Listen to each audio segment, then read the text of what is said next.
오늘 성탄절의 말씀의 제목은 성탄절을 맞이한 사람들입니다. 러시아의 황제들 가운데 대개가 다 포악한 황제들이었는데 아주 믿음이 좋고 인품이 후덕하고 백성들을 끔찍이 아끼고 사랑하던 이반 3세 황제가 있었습니다. 이반 3세 황제는 다른 황제들과 차원이 다른 아주 믿음이 좋은 황제였어요. 이 황제는 백성들의 형편을 늘 돌아보고 살피는 데 집중을 했어요. 어느 날 비가 내리고 찬바람이 부는 날인데 이반 3세 황제가 변복을 하고, 그건 자기 황제 신분을 다 감추고 변장을 하고 아주 남노한 차림으로 이제 가가호 집을 찾아가서 문을 두드리는데 모두가 다 문전박대를 하는 것입니다. 문을 두드리는 사람을 열어보니 행색이 너무 남노하고 옷은 비에 젖어 있고 냄새는 쾌쾌하게 나고 아무도 영접하는 사람이 없었어요. 이 황제가 너무 안타까운 마음에 성 밖으로 나가서 아주 가난하게 사는 한 집을 찾아가서 문을 두드렸는데 의외로 그 집에서 따뜻이 영접을 해주는 것입니다. 근데 이 집은 너무나 가난한 집이기 때문에 아무것도 대접할 만한 것이 없었어요. 내놓은 것이 누더기 방석 하나 여기 앉으시라고 누더기 방석 하나 내놓은 것이고, 그 다음에 딱딱하게 굳어서 먹기가 힘든 빵 조각 하나 내놓은 것이고, 그리고 부엌에서 또 온 차가운 냉수 한 그릇이 전부였습니다. 그것을 그렇게 영접을 하면서 너무 죄송해서, 우리 집은 보시다시피 너무 가난하여 이것 외에는 아무것도 대접할 것이 없습니다. 안절부절하는데 그 대접을 받으면서 이반 3세 황제가 마음이 너무 기뻐요. 왜? 가는 데마다 다 문전박대를, 거지 왔다고 문전박대를 했는데 이 집은 따뜻이 영접을 해주었잖아요. 그 자체가 너무 기쁜 거예요. 그리고 그 대접을 잘 받았노라고 인사를 하고 황궁으로 돌아와서 이튿날 신하들을 데리고 호위병들을 데리고 그 집을 다시 방문합니다. 이튿날 그 집을 찾아갔을 때 그 집이 깜짝 놀라는 겁니다. 아니 도대체 어찌된 일인지 황제가 우리 집을 찾아오셨다고. 그때 이반 3세 황제가 이렇게 얘기를 합니다. 어젯밤에 나는 당신의 집에 과객으로 찾아왔으나 오늘은 내가 러시아 제국의 황제로 당신 집에 상을 내리기 위해서 왔노라. 이 이야기는 실화이고 이 이야기는 오늘 우리에게 많은 메시지를 주는 거예요. 우리는 2000년 전에 오신 예수님을 기다리는 사람들이 아니고 앞으로 다시 오실 제2의 성탄절, 재림하실 예수님을 기다리는 사람들이에요. 그럼 다시 오실, 만약에 그 가난한 집이 러시아 황제를 맞이할 수 있었던 것은 남노한 차림으로 찾아온 과객을 따스히 영접했기 때문에 그 은혜와 그 복을 누리게 된 거잖아요. 그럼 앞으로 다시 오실 영광의 왕 메시아를 우리가 영접하기 위해서는 2000년 전에 가난한 집안의 목수의 아들로 태어나셨던 그 예수 그리스도를 내가 믿음으로 영접을 해야 다시 오실 예수님을 영접할 수가 있는 것이에요. 아멘. 오늘 이 성탄절을 맞이하면서 저는 이 본문 말씀을 묵상하면서 충격을 금할 수가 없어요. 왜냐하면 그 당시에 너도 나도 다 하나님을 믿는다고 했고 너도 나도 다 메시아를 기다렸는데 그 사람들 아무도 메시아 못 만났어요. 전혀 예상 밖의 사람들이, 전혀 엉뚱한 사람들이 메시아로 오신 예수님을 영접한 거예요. 이 말씀이 오늘 우리에게 비수같이 꽂히는 겁니다. 오늘 우리 주변을 돌아보면 나도 예수 믿는다, 너도 예수 믿는다, 나도 교회 다닌다, 너도 교회 다닌다는 사람들이 얼마나 많습니까? 이런 사람들이 다 다시 오실 예수님을 영접할 수 있을까요? 저는 이 본문 말씀을 묵상하면서 결코 그럴 수 없겠다는 생각을 하는 겁니다. 그러면서 제 안에 기대가 있습니다. 저도 다시 오실 예수님을 영접하는 주인공이 되기를 바라고, 여러분들도 다시 오실 예수님을 영접하는 사람들이 되기를 바라는 겁니다. 아멘. 어떤 사람이 성탄을 맞이했는가요? 오늘 첫 번째 주인공이 나옵니다. 8절부터 읽었던 20절까지 말씀에 밤에 성 밖에서 양떼를 지키던 목자들이 그 주인공이에요. 우리 8절 말씀을 다 같이 읽겠습니다. 8절 말씀 시작. 그 지역의 목자들이 밤에 밖에서 자기 양떼를 지키더니 9절 주의 사자가 곁에 서고 주의 영광이 그들을 두루 비추매 크게 무서워하는지라. 예. 목자들이 밤에 밖에서 양떼를 지키더니, 여러분 밤은 편안하게 자기 처소에서 안식하고 편안하게 쉬는 시간이에요. 그런데 성 밖에 있는 목자들은 밤이 됐지만 그 안식을 누리지 못해요. 두 다리 편히 뻗고 잠을 자지 못해요. 자기들에게 맡겨진 과업이 있잖아요. 그 양떼를 지키는 것, 양떼를 돌보는 것이 자신들에게 주어진 사명이에요. 그 사명에 몰두하느라고 밤이 되었지만 편안하게 잠자리를 청하지 못해요. 여러분, 들판에서 양떼를 돌보는 목자들을 하면 연상되는 것이 있어요. 연상되는 분위기가 있어요. 매우 서정적인 분위기가 연상되잖아요. 낭만적이고 서정적인 그림이 그려지잖아요. 그렇지만 그 당시의 목자들은 그런 사람들이 못 됐습니다. 예수님 탄생하실 당시 유대 나라에서 사회적으로 천대받는 3대 직업이 있습니다. 3D 업종이라고 그러죠. 3D 업종. 누구도 회피하고 싶은 업종. 천대받는 3가지 업종이 뭐냐? 세리, 복동, 목수. 세리, 목수, 목동. 이건 3D 업종이에요. 아무도 알아주지 않는 사람이에요. 지저분하고 더럽고 위험하고. 여러분, 밤에 양떼를 지키는 거 대단히 위험한 겁니다. 언제 이리때가 와서 양떼를 낳고 채갈는지, 그 양떼를 낳고 채갈 때 양떼를 빼앗기지 않기 위해서는 이리와 싸워야 되고, 고단합니다. 위험합니다. 누가 목자에 대해서 목자의 직업을 선호하겠어요? 예수님 당시에 유대 나라는 로마 제국이 통치를 하고 있었습니다. 그 로마 제국의 아구스도 황제가 칙령을 내렸는데 모든 사람들은 자신들이 태어난 고향으로 돌아가서 호적 정리를 하라. 이게 아구스도 황제의 칙령이에요.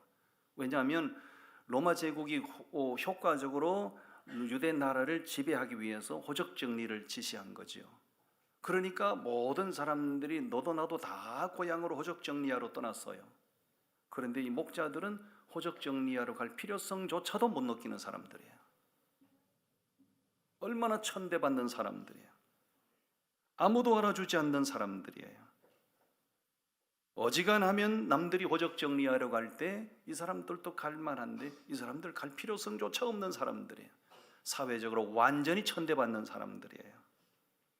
그런데 바로 그 사람들에게 구주 예수 성탄의 소식이 전해졌다는 겁니다. 아멘. 누구도 전혀 예상하지 못했던 일이에요. 예수님 오실 당시에 모든 유대인이라면 알든지 모르든지 친분이 있든지 없든지 유대인이라면 서로 손을 들고 외쳤던 인사말이 있지요. 그게 바로 마라나타, 마라나타입니다. 메시아여 오시옵소서. 메시아 대망 사상이 어마어마했습니다. 어느 정도로 대단했냐 하면 일제강점기 때 일본이 우리나라 조선을 지배하고 있을 때 우리 조선 사람들이라면 꿈에도 소원이 민족해방, 독립을 원했던, 그 정도로 유대 사람들은 메시아 대방 사상이 강렬했어요. 왜? 메시아가 오셔야 유대 나라가 로마의 억압으로부터 자유로워질 수 있다. 그러니까 너도 만나면 마라나타, 너도 만나면 다 마라나타, 메시아의 오시옵소서. 그런데 메시아가 오셨잖아요. 그렇게 메시아를 외치던 사람들이 아무도 예수님 못 만났어요. 충격이잖아요. 아니, 그렇게 메시아의 오시옵소서, 메시아를 타령하던 사람들 중에 아무도 메시아를 못 만났다고요. 그런데 전혀 예상 밖의 사람들, 아무도 주목하지 않는 천대받는 사람들, 이 사람들에게 성탄의 소식이 전해진 거예요. 11절 말씀 한번 읽어보실까요? 11절 12절 읽어봅니다. 시작. 오늘 다윗의 동네에 너희를 위하여 구주가 나셨으니 곧 그리스도 주시니라. 너희가 가서 강보에 쌓여 구유에 뉘어 있는 아기를 보리니 이것이 너희에게 표적이니라 하더라. 아멘. 그들에게 정확한 메시아 소식이 전해졌어요. 오늘날 다윗의 동네에 너희를 위하여 구주가 나셨는데 그를 찾아가서 경배하라. 천사가 일러준 대로 이 목자들은 베들레헴으로 찾아가서 탄생하신 예수님께 경배를 드려요. 놀라운 일입니다. 그들이 가장 먼저 성탄을 맞이할 수 있었던 이유가 무엇일까? 저는 8절 말씀을 묵상하다가 남들이 다 편안하게 두 다리 뻗고 잠잘 때 이 사람들은 잠을 잘 수가 없었어요. 왜? 양떼를 지키기 위하여. 남들이 다 편안하게 잠잘 때 영적으로 깨어있는 사람이 돼야 다시 오실 주님을 영접할 수 있습니다. 성 안에는 흥청망청이고 성 안에는 모든 분위기가 들떠 있었지만 이 사람들은 그런 분위기에 휩쓸리지 않았어요. 그런 분위기에 동요하지 않았어요. 자신들이 서야 할 자리에 있고 자신들이 해야 할 일에 집중하고 남들이 알아주든 안 알아주든 남들이 박수를 쳐주든 안 쳐주든 관계없어요.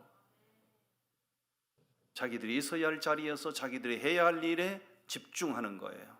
그런 모습이 사람들은 그 사람들을 외면하고 불쌍하게 봤는지 모르지만 하나님은 그 사람들을 주목하셨던 거예요. 밤에 양떼 지키는 것이 얼마나 위험한 일입니까? 얼마나 고단한 일입니까? 그러나 그것이 자신들에게 주어질 사명이기 때문에 고단함도 위험함도 사명에 집중한다면 다 견디는 거예요. 오늘 현대 교인들의 매우 안타까운 모습이 면들이 있어요. 조금만 불편하면 못 참고 못 견디는 거야. 조금만 감정선을 건드려도 이 속에 가라앉았던 혈기가 분노가 막 폭발하는 거예요. 오늘 현대 교인들이 오늘 죄송하지만 이 자리에 성탄 예배를 하시는 저를 포함하여 여러분 모두가 다시 오실 주님을 영접할 수 있었으면 좋겠습니다. 그렇게 되기를 바랍니다. 그렇게 되기를 바란다면 목자들의 모습을 통해서 배우십시오.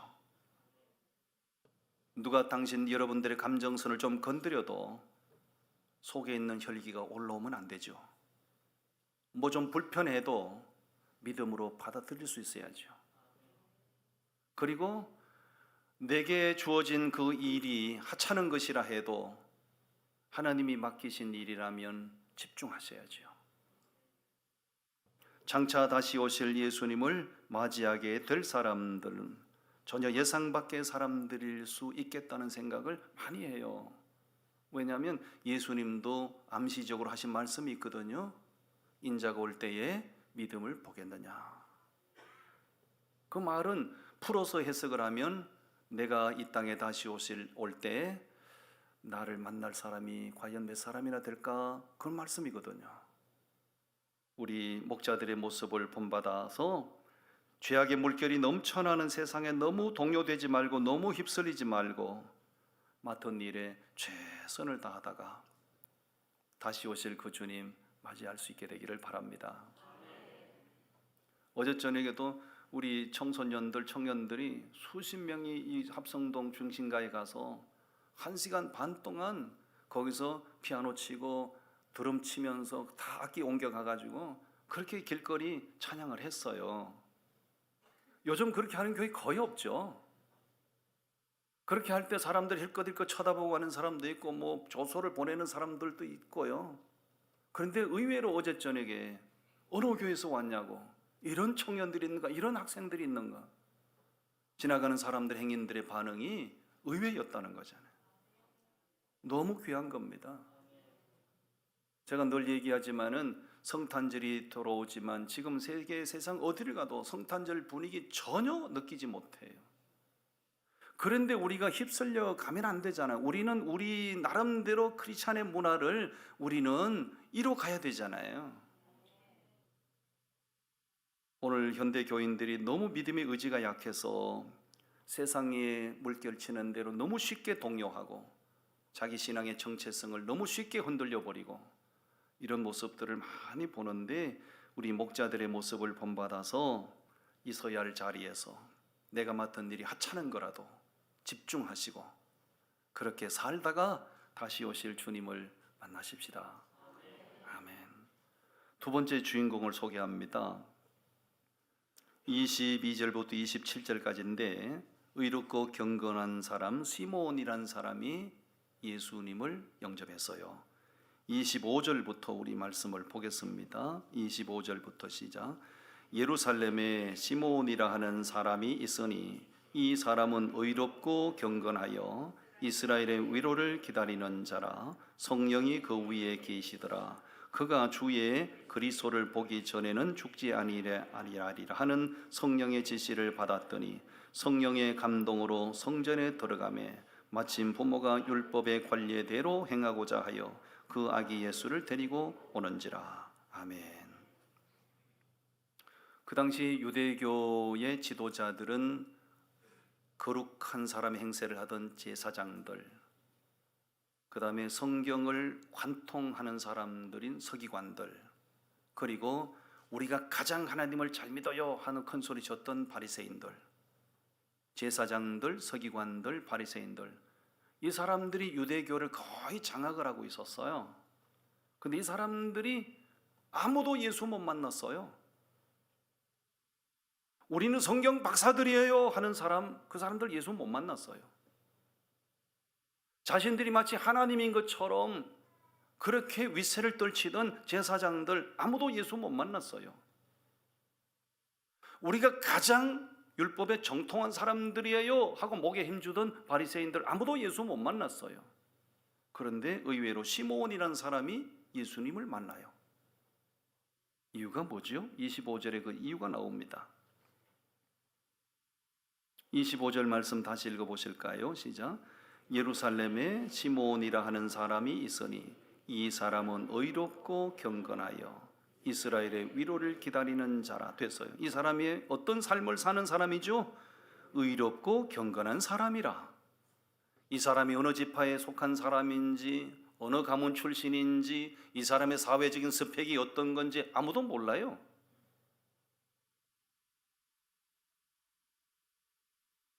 그런데 이 사람이 어떤 사람인지에 대해서 두 단어로 딱 설명하잖아요. 이 사람은 의로운 사람이었고 이 사람은 경건한 사람이었다. 그래서 그 사람이 메시아로 오신 예수님을 맞이한 겁니다. 아멘. 성령께서 일찍이 그렇게 살던 그에게 성령께서 말씀하시기를 당신이 탄생하실 주님을 만날 것인다. 계시해 줬는데 그 계시를 붙들고 믿은 거예요. 믿은 결과 드디어 메시아로 오신 예수님을 그가 영접한 거예요. 그가 성탄을 맞이한 것, 예수님을 영접할 수 있었던 것은 가문도 직업도 학벌도 신분도 아니었어요. 그는 의로운 사람이었고 경건한 사람이었기 때문입니다. 여러분, 오늘 우리가 살아가는 이 세상이 어떻습니까?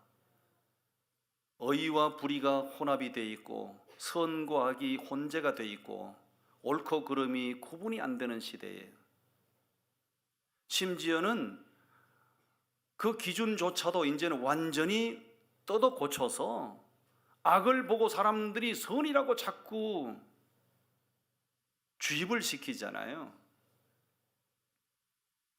어릴 때 제 조카가 있었는데요, 제가 좀 개구전대가 좀 있어요. 조카가 날만 새면 우리 집에 뻘뻘뻘뻘 기어와요.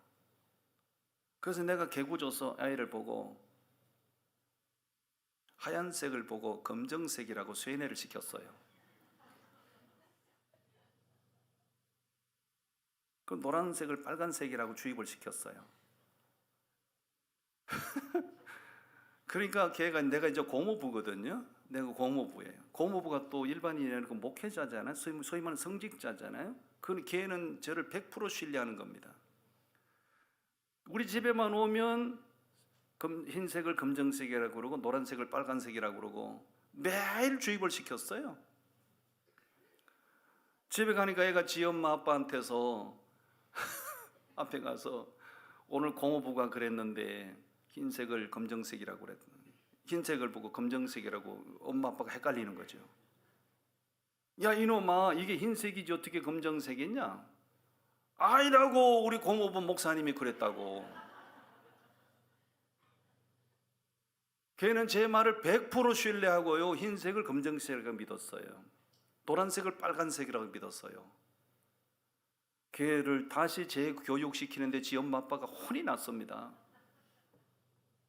여러분, 우리가 살아가는 이 시대가 그렇다고요. 분명히 나쁜 일인데 선하다고 주입을 시켜요. 불의한 일인데 의롭다고 자꾸 주입을 시켜요. 누가? 정치인들이. 나쁜 인간들이에요.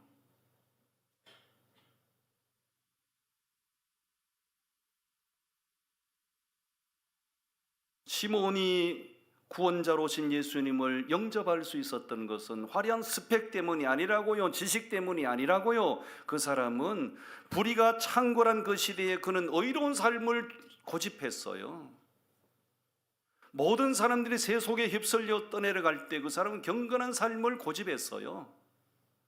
그것 때문에 그가 메시아로 오신 예수님을 영접할 수가 있었던 거예요. 오늘 사는 우리에게 주는 메시지가 있는 거죠. 우리 주님 반드시 오실 거예요. 영광의 주님으로 오실 거예요. 그날 그 주님을 우리가 영접할 수 있어야 되는데, 그 주님을 영접하기 위해서 우리가 공부를 많이 해서 박사가 돼야 될 필요는 없어요. 세상의 스펙을 많이 화려하게 쌓아 올릴 필요가 없어요.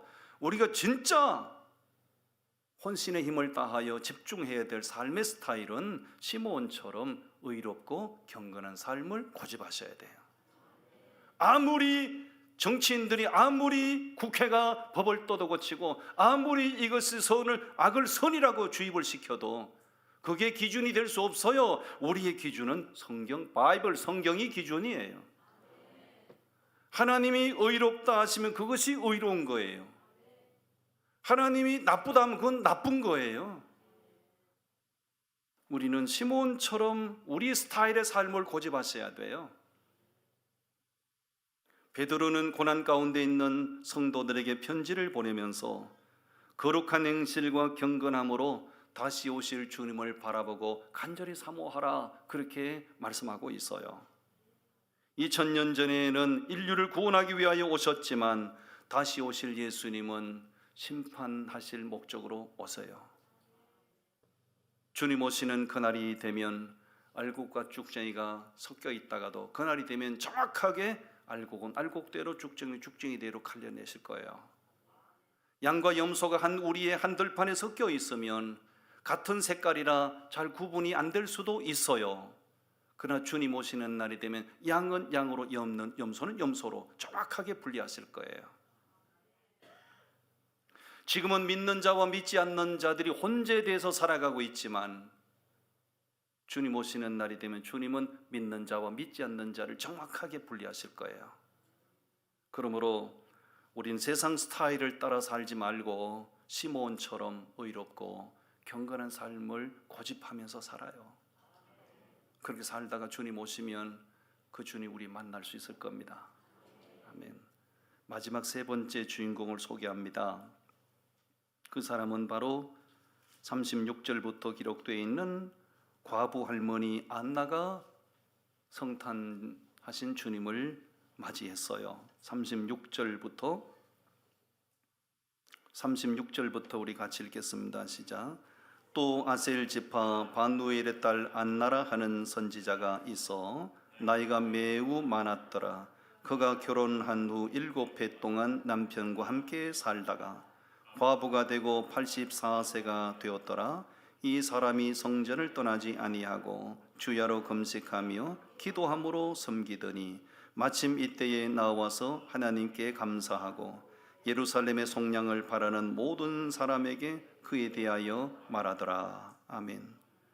자, 지금 읽은 말씀에 보면 안나의 형편이, 안나라는 여인이 어떤 형편에 처해 있었는가 설명을 합니다. 결혼했는데 7년 만에 남편이 죽었어요. 젊어서 과부가 됐다, 그 얘기입니다. 남편이 죽고 난 이후에 그 이후로부터도 84년 동안 혼자 자신의 삶을 지켜요. 매우 힘든 삶이었을 거예요. 기둥 같은 남편이 있어도 힘들 텐데, 의지할 만한 남편이 죽고 없는데 과부로서 84년 동안 삶을 지탱하는 거 만만치 않을 거예요. 84세가 되면 뭐 지금이나 옛날이나 노인 중에 상노인이 되는 거죠. 살 날이 얼마 안 남은 사람이잖아요. 이런 안나 할머니 같은 사람을 오늘날 사회적인 시각으로 볼 때 불쌍한 독거노인이에요. 전형적인 불쌍한 독거노인이에요. 아무도 돌봐주는 사람 없어요. 의지할 만한 주변에 아무도 없어요. 모든 사람들이 그 여인을 가리켜서 참 안 됐네, 참 불쌍하네, 저 사람 참 처량하네, 그 사람을 다 불쌍한 사람으로 바라봤을 거예요. 그러나 그는 불쌍한 사람이 아니라 하나님 앞에 너무나 복 있는 사람이에요. 왜 그렇게 고독하고 그렇게 힘들고 그렇게 외로운 가운데서도 신앙을 지켰어요. 지금 읽은 말씀에 보면 그 84년 동안 외로운 삶을 살면서도 성전을 떠나지 아니하고 주야로 금식하며 기도하고 그 형편에 무엇을 섬길 수 있겠다고, 그 형편에 섬김을 받아도 마땅한 사람인데 그 형편에 그 처지에 자기 주변 사람들 섬기기를 원했고, 그 불쌍한 처지에 무엇가 감사할 일이 있다고 여호와께 감사하고, 그리고 더 놀라운 사실은 38절 말씀 하반절이에요. 모든 사람에게 그에 대하여 말하니라. 모든 사람에게 그에 대하여, 그가 누굽니까? 모든 사람들에게 자신이 믿고 기다리는 메시아 예수 그리스도에 대하여 말하는 사람. 사람들은 그를 불쌍한 사람으로 보아봤을지 모르지만 하나님은 그런 안나를 매우 아름다운 사람으로 주목하신 거예요. 아멘. 세월이 가면 누구든지 나이를 먹고 나이를 먹으면 다 늙어져요. 그건 자연의 이치입니다. 그런데 우리 불쌍하게 늙으면 안 되고요, 고상하게 늙어야 됩니다. 좌우 앞뒤 한번 서로 추gun하시고 불쌍하게 늙지 마시고요, 고상하게 늙으시기 바랍니다. 이 안나 할머니는 매우 고상하게 늙은 사람이에요.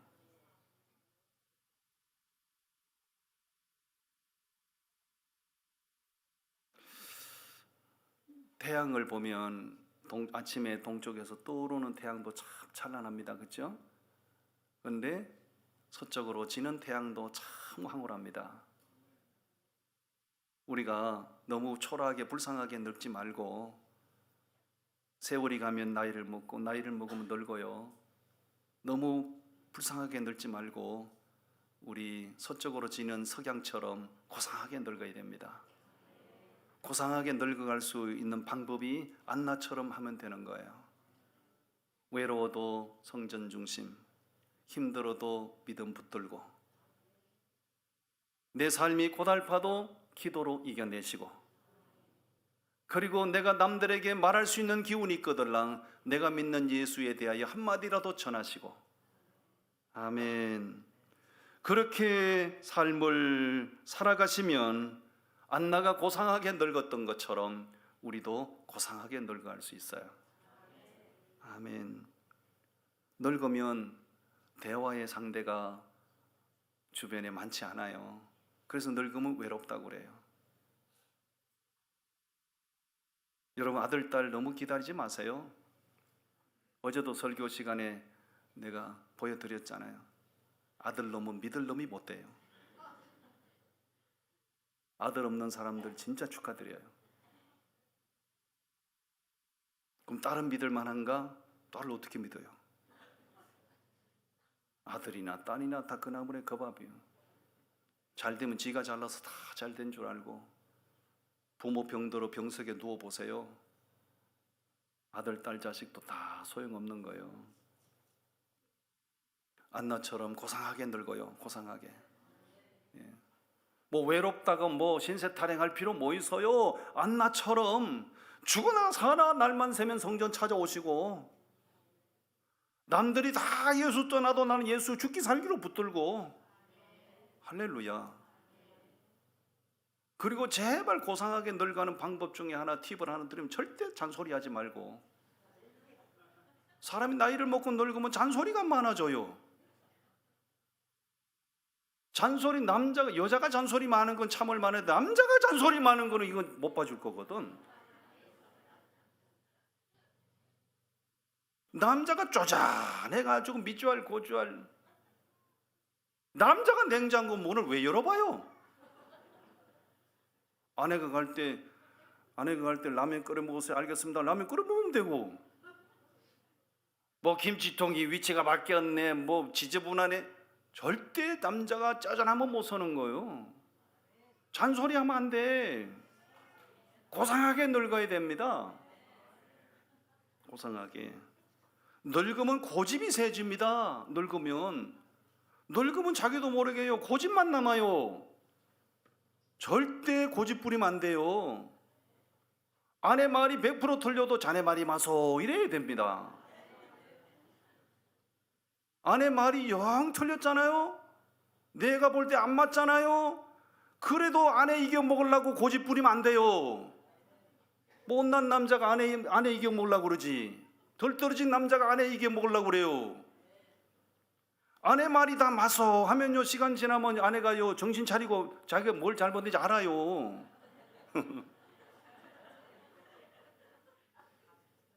세상에 제일 못난 남자, 잔소리 많은 남자, 연약한 아내를 이겨 먹으려고 하는 남자. 아이고 세상에. 저는 절대 잔소리 안 해요. 아내 말이 다 틀려도 당신 말이 맞습니다. 몇 밤 자고 나면요, 자기가 잘못한 거 알아요. 그건 누가 이긴 거요? 내가 이긴 거요.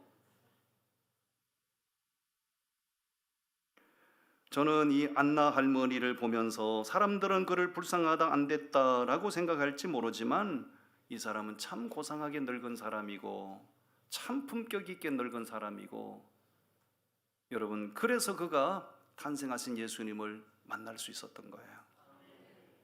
오늘 이 성탄절에 정말 엉뚱한 사람, 예상 밖의 사람들이 예수님 만났던 것처럼 우리가 사람들의 고정관념을 깨고 주님 오시는 날 그 주님 만나는 주인공들이 되셔야 돼요. 이 사람들의 삶의 스타일을 우리가 닮아 살고자 노력하면요, 우리 틀림없이 다시 오실 주님 만날 거예요. 아멘. 서로 축원하시죠. 주님 오시는 날 주님 만나는 은혜가 있기를 바랍니다. 아멘. 기도하겠습니다. 하나님,